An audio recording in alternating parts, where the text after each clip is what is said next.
Hi guys, welcome to the question number 11 of our series that's for basically Python for data interviews. So guys, this would be a long series, but I'll make sure that I complete this so that all of us are on the same page when it comes to clearing round 1. So I'm not sure until when this round would be useful, but since I believe that AI can do this and pass this round very easily, but the thing is, organizations are yet to adapt to this, and I guess it's going to take them more 3 4 years to just quickly replace this round and change the way we interview people. But at least for that time being, I realized that this is a big thing, so let's just make it. So, guys, today's question would be reversing a list without indexing. So guys, if you remember, let me just share my uh, series. So this is the notebook that I'm maintaining. So last time in question 9 there was a question that reverse a list using indexing. Now we have a question where it's like reverse a list without using indexing. Okay. Now why is this is important? These type of questions are the ones that really decide that whether you're gonna make it or not. See, if you're able to do questions which are more syntax based, it's good, but these type of questions really judge your knowledge, right? Then there are people that will tell you that hey, you need to do DSA and stuff. I guess they haven't themselves ever sat for a data science based interview. Okay, no organization would ask DSA and all. DSA is nothing. Okay, I'll tell you. See, the thing is, you are not going to, if you're even sitting via college placements, then it might be different, but most off campus jobs, they ask for Python coding and they ask for some, see, data. Okay, tell me, isn't data frame a data structure? So in which course they teach you data frame? I have shown you so many questions regarding data frames. So guys, just relax, just follow along. I have given many interviews and I know this will help you clear your logic and really build your coding skills, and gradually it will increase and it will improve as well. So the question for today is reversing a list. Let's say we have a list 1 2 3 4 5 and you have to reverse it. So what does reversing means? It's 5 4 3 2 1. So see guys, I'll be telling you an approach to do these kind of questions is, first of all, just see the list. It's 1 2 3 4 5 and let's just write the index. So what is the index? 0 1 2 3 4. So let's just start with defining two variables. One is left is equal to 0, right is equal to length of list minus 1. Now why minus 1? Because indexing starts from 0. So what is the length of list? 5. What is minus 1? 4. Okay. Now what you need to essentially do is you need to write a while loop. While left is less than right, what you need to do is you need to interchange list elements. Just try to understand first. I'll be giving you complete dry run, okay, that you don't miss anything. No one teaches code in this way, guys. I know that a lot of people will explain you coding, but actually they are just copy pasting stuff, so I don't want to do that. Just stay with me along. Okay, so if left is less than right, what you need to do is you need to interchange list left, okay, list right is equal to list left, sorry, list right, list left, and then you need to increase left by +1 and then you need to decrease right by -1 and then you need to return the list. Okay, that's fine. That's more like the normal stuff. So why I'm teaching you this way, I'll explain you now step by step. See guys, this is very important question. So see, first of all, your left is assigned 0. Okay, this is nothing but this is this 0 only. Okay, okay, I'm changing the colors. Let's just stick to basic one only. So left is 0, so it's 0. What is right? Right is the end, 4. Now I am having a while loop. While left is less than right, Now what it's gonna do it's gonna interchange left and right. So in the first iteration, what will happen? List left, list 0 comma list 4, what it is equal to, guys, tell me. It is equal to list 4 comma list 0. So your fourth and 0th places are getting interchanged, so your list would be like 5 2 3 4 and 1. Okay, now in order to move ahead, I am increasing left by an index of 1 and I am decreasing right by an index of 1. So in the next iteration, what was left was 0, now it has increased 1, and right is, what is right, guys? Right is 4 minus 1, it's 3. Now what will happen is list 1 comma list 3 is equal to list 3 comma list 1. What is list 1 and 3? So essentially what will the list become now? It will become 5 4 3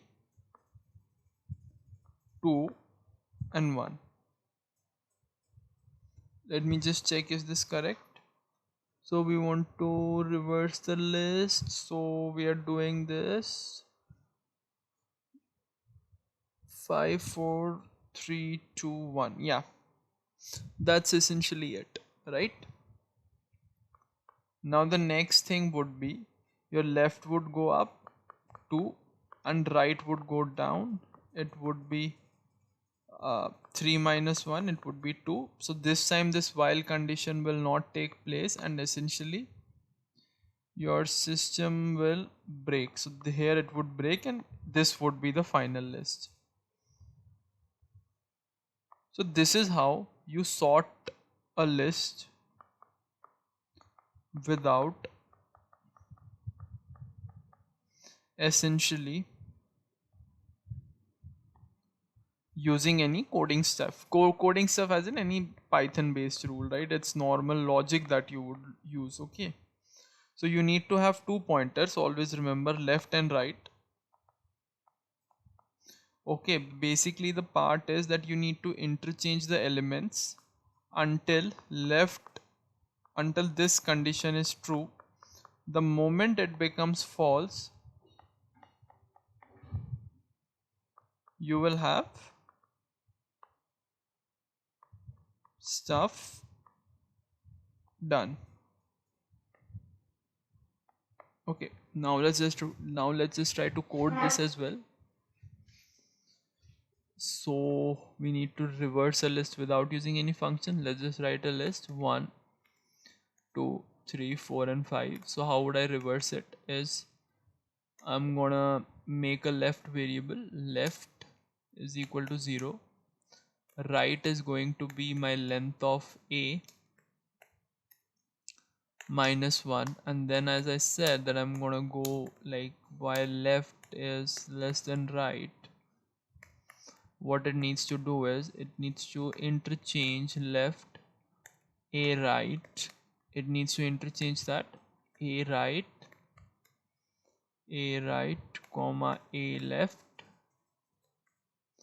Then what it needs to do is it needs to increase left by an I function of 1 because it needs to move in this direction, and right it needs to subtract by 1. And what we need to do is we need to do this. Let's just run this. Okay, and let's just try to print a. So see guys, we are able to get this thing.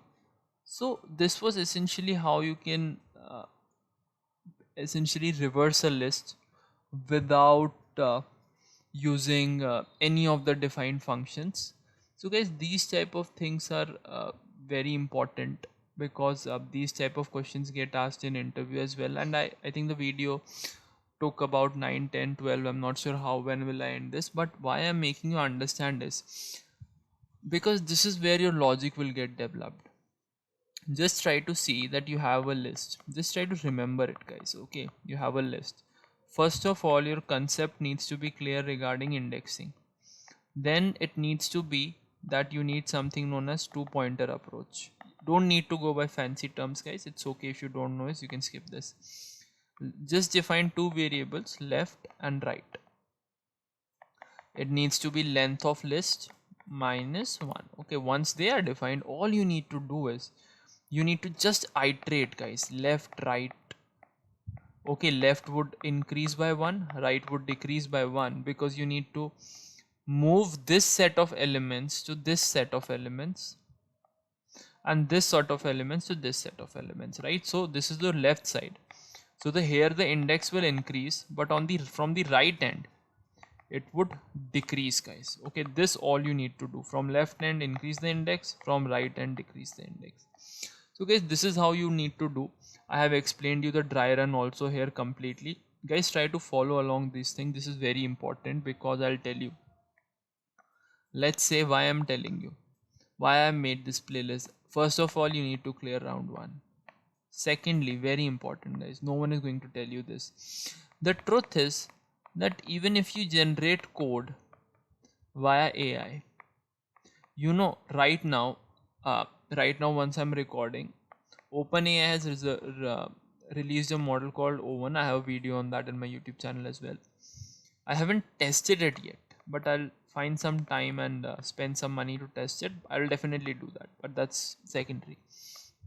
Till now, the best coding model is Sonnet 3.5. Okay, it's a Claude model, Claude Sonnet 3.5. I have used it a lot. Now, yes, it is able to do the job, no problem there, but there are problems as well. First of all, right now it doesn't have a feature where it can tell the code is right or wrong.